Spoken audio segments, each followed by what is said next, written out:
Hello, everyone. My name is Marian with DTM Real Talk Channel. It's the channel that you can tune into, have the ability to listen to the thoughts of others about topics all over the world that touch every one of our lives. Everybody goes through basically the same thing. There is nothing new under the sun. So if you're going through, someone else has already been there. Maybe you can find hope. Maybe it's a pathway that can set you on the right road just by tuning in. So DTM Real Talk, just keeping it real. And if you like it, like us at the bottom, subscribe, and let us know just how we helped you. Just keeping it real. Nothing but love.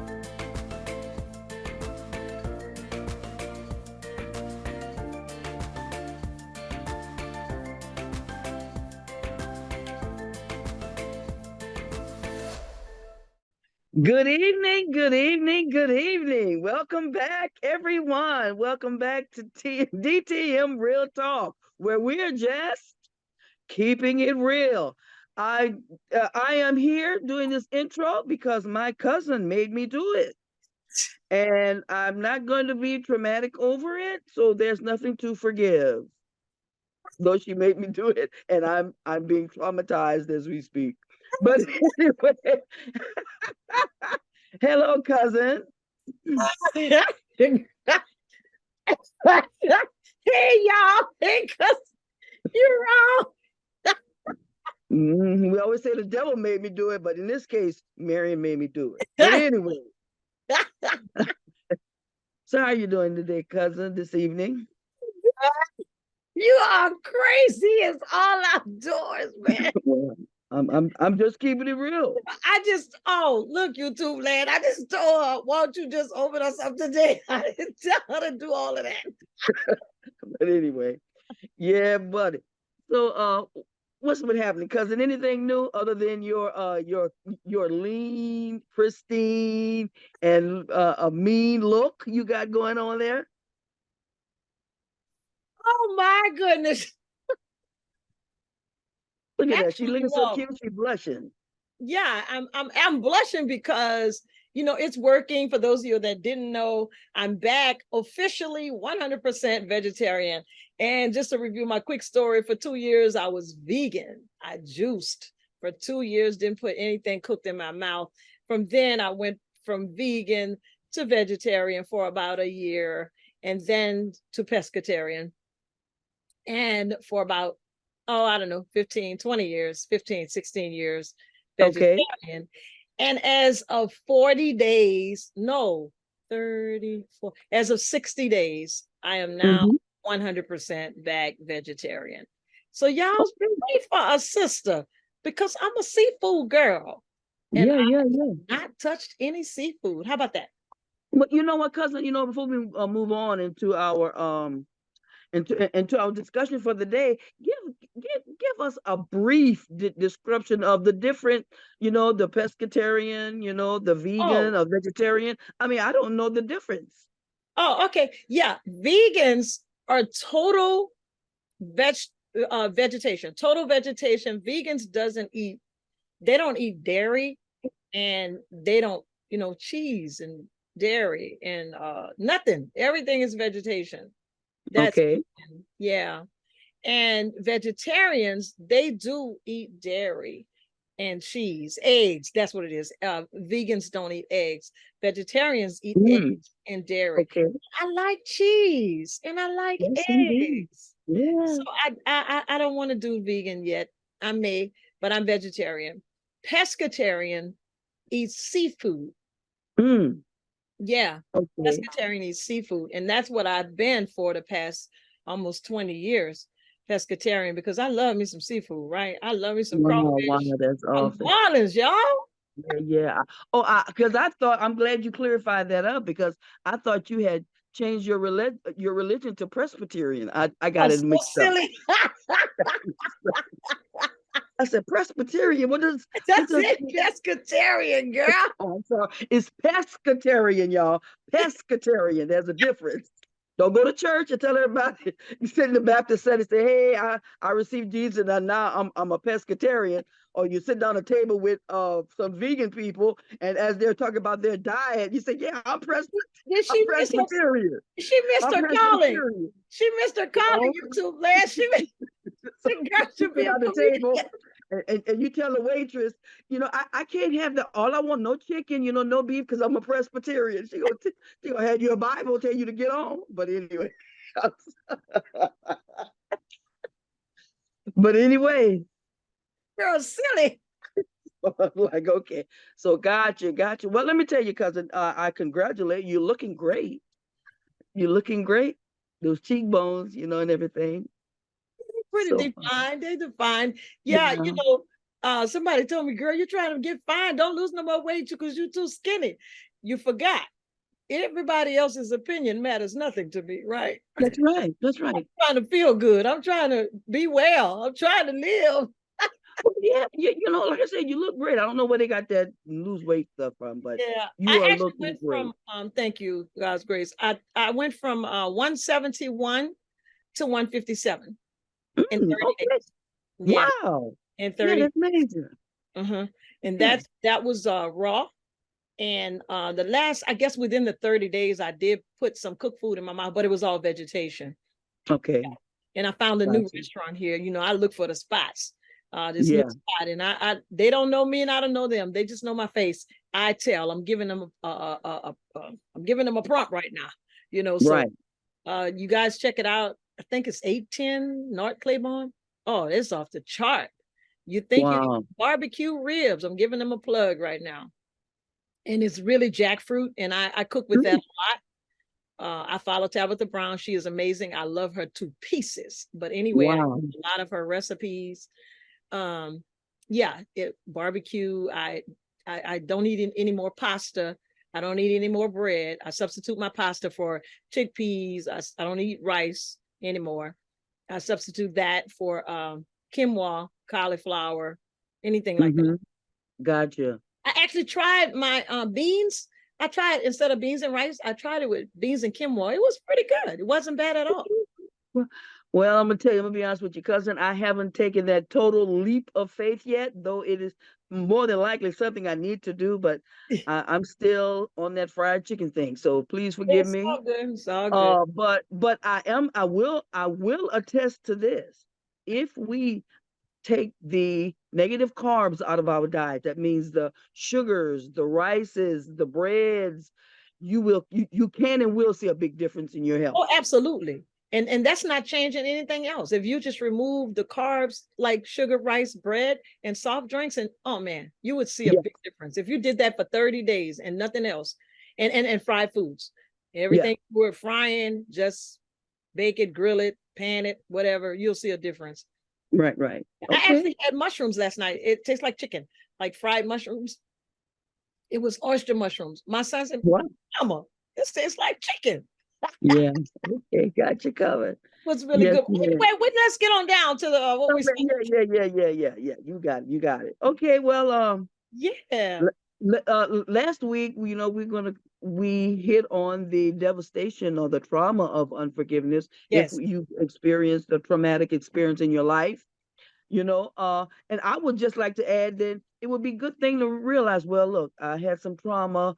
Let me, talk to the Lord, let me pray about this thing and get some help, seek a Right. safe place, so maybe Right. some therapy. So it'll help you, like you said, with your incident, the accident with you and your friend, your pain of that can happen sooner or later, but because of the trauma, you can say you're going to have some pain. Right. Yeah. Right. And Yeah. that's discovery. That's absolutely right. Yes, exactly. That's discovery. So now we're going to continue with some signs, some other signs of unforgiveness, and we're Yeah. gonna wrap this thing up. Awesome. I think we had there's a few more. One is that you kind of feel like one of the signs of unforgiveness that you have not exhibited in your life is you feel like you entitled. Ah, the You feel like entitlement. entitled. Unpack that for us. Unpack that for us.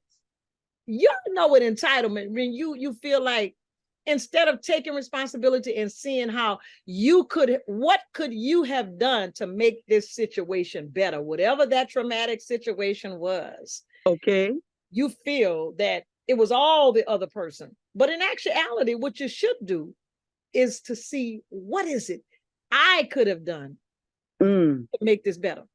Wow. Yeah. Regardless of whether you could or not, you should really allow yourself to examine yourself and see if it was something you could have done to make it better. Wow. Okay. All It's right. humility, man. You gotta humble yourself and look at, because it takes two. You know, they always say it takes two to tango. That's true. If you want to fight me, I got to fight you back. Right. That's right. But if I let you fight by yourself, I didn't fight you. You fought me. That's right. Right. There you go. So that was one of the things that, people tend to, that have a lot of unforgiveness bottled up inside of them. They feel entitled. They feel that they're right. Yeah. I got you. And I knew a lady like that some years ago. And if she were wounded, she would pack it up and hold it as if this is mine, and she'd go off, because that was her banner, her badge of honor. Exactly. Her wound. Right. Yeah. Okay. What else you got for us, cousin? You can we talked last week about therapy, right? And finding a safe place or somebody safe to talk to. Sometimes somebody's safe to talk to.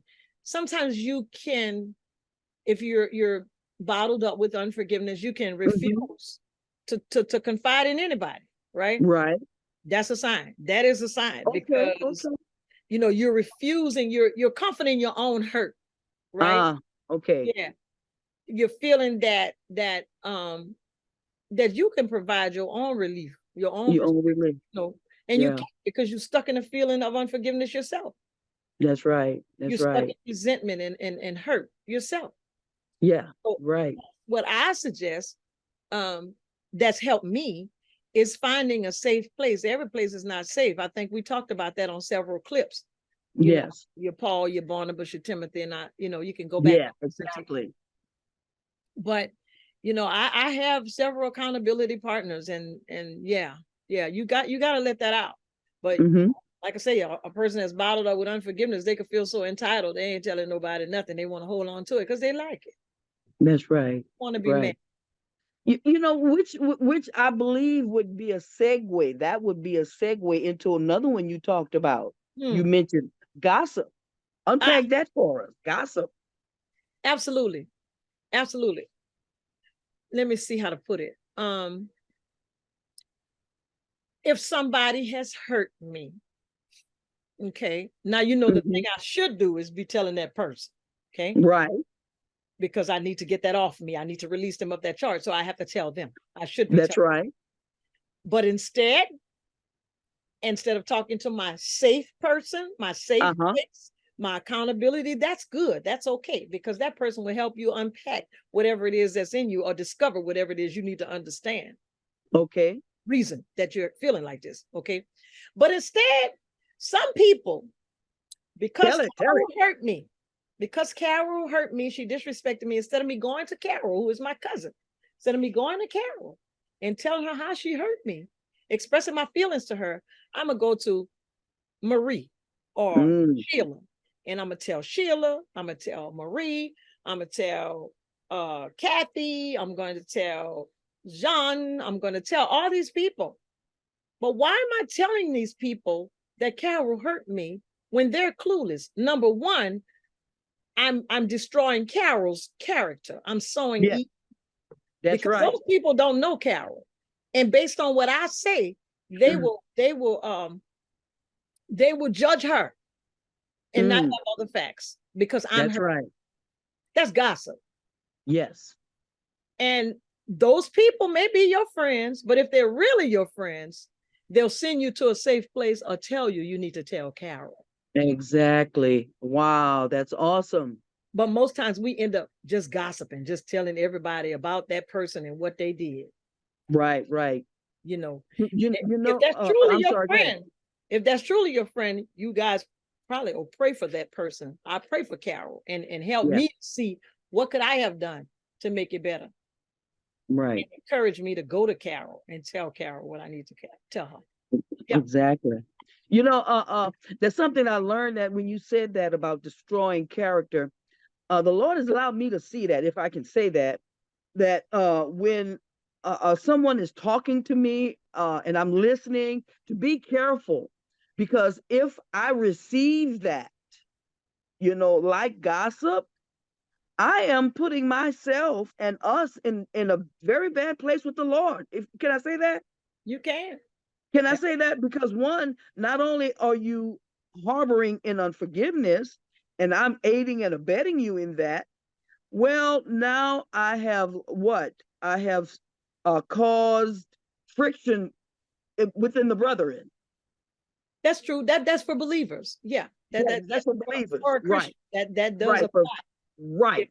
But what will apply to any and everybody is that Yes. Carol has offended me. Instead of me going to Carol, I'll go to Shirley, Johnny, and Timmy, right? Exactly. What I've done is I've actually destroyed my trust. Now Carol, Shirley, and Jimmy are looking at me like, whoa, she's talking about Carol. Exactly. She might talk about me too. Yes. So now I'm destroying my testimony, my trust with Shirley, whoever else I said, I can't remember, but Yeah. the other people. You see what I'm saying? Exactly. Exactly. All Yeah. right. What's another one? Confidence. That's the word. That's the word. I'm destroying my Okay. Okay. confidence. Confidence. Yeah, that's the word I was looking for. Y'all Okay. be knowing how to say all these things. But anyway, yeah. Okay. Awesome. So, what's another one? What? Oh, Exercising poor judgment, you think? yeah, that's a good one. That's a good one. If you have a lot of unforgiveness, your judgment is so off. Right. Mm. Right. Right. Let me see. Because that goes back to billing cases. You start billing cases. Oh, yeah. Yeah. You start billing cases. All right. Yeah. So I look through, I'm looking at every situation through through the lens of my wounds and my unforgiveness. Yeah, And I don't absolutely. know, wow. I find that with a lot of women that have been severely hurt by men. And Really? when they meet a new guy, and what if this Mm. guy is clueless, man? He don't have a clue of what you've gone through, what you've been through, or how whoever has hurt you prior to. And you're judging this guy by your bad experience. Yes, that's right. Oh, God don't stand a chance. And vice versa, men do it too toward women, right? You're going Right. to need a way your ex treated you, or you're going to expect me to respond.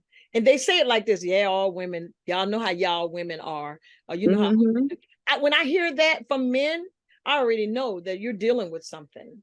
Yeah. You know how you women are, Right, right. because they've And thrown everybody into that, every woman into that bucket. that's right. And that might be something to explore if we find ourselves in relationship after relationship after relationship after relationships, and we can't figure out why we can't keep a good relationship. We might want to, start doing some discovery. Exactly. Exactly. I Yeah. always tell you to look at the common denominator. Wow, that's awesome. Look at the That is common awesome. denominator.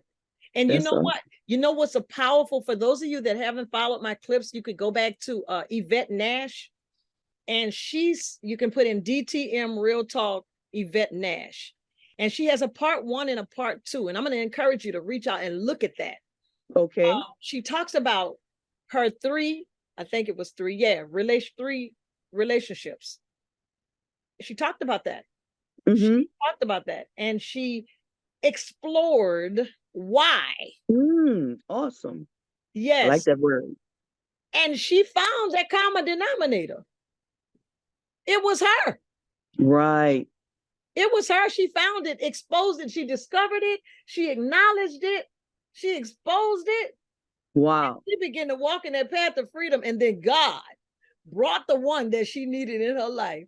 Yes, indeed. Yes, And I just indeed. love their relationship, because Wow. they're friends. They're best friends. Mm-hmm. Best friends. Vince That's awesome. and Yvette are best friends. I just love watching them in their relationship as Okay. they grow.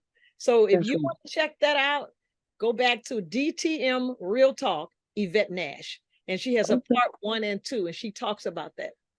Yeah. All right. That's awesome. I know. Look, And there's nothing like freedom. Freedom, freedom, freedom, freedom. But I gotta host the show. Get away from me. Yes, indeed. Okay, well, we did cover the last signs of unforgiveness. There are a bunch of them, and we're not saying, guys, that if these things exist in your life, you are walking in unforgiveness. That's not what we're saying. We're saying if they exist in your life, it could be that you're walking in unforgiveness. Therefore, you need to do a self-examination and discover why you do what you do, say what you say, and act like you act. Amen. Because there's got to be a reason. Because you want to close us out? Yeah, and that reason could not be I'm just a nut. But anyway, this concludes our segments on the trauma of unforgiveness, the power of forgiveness and the trauma of unforgiveness. And I thank everyone for chiming in and for being, just listening to and thank you, Marian, for letting me come on. And traumatizing her. Yeah, traumatizing me. I thank you all. It's been an awesome ride, and I just hope everybody is being helped. And until the next time, we are going to say, have a good evening. And this is DTM Real Talk, and we just keep it real. We'll see y'all next week.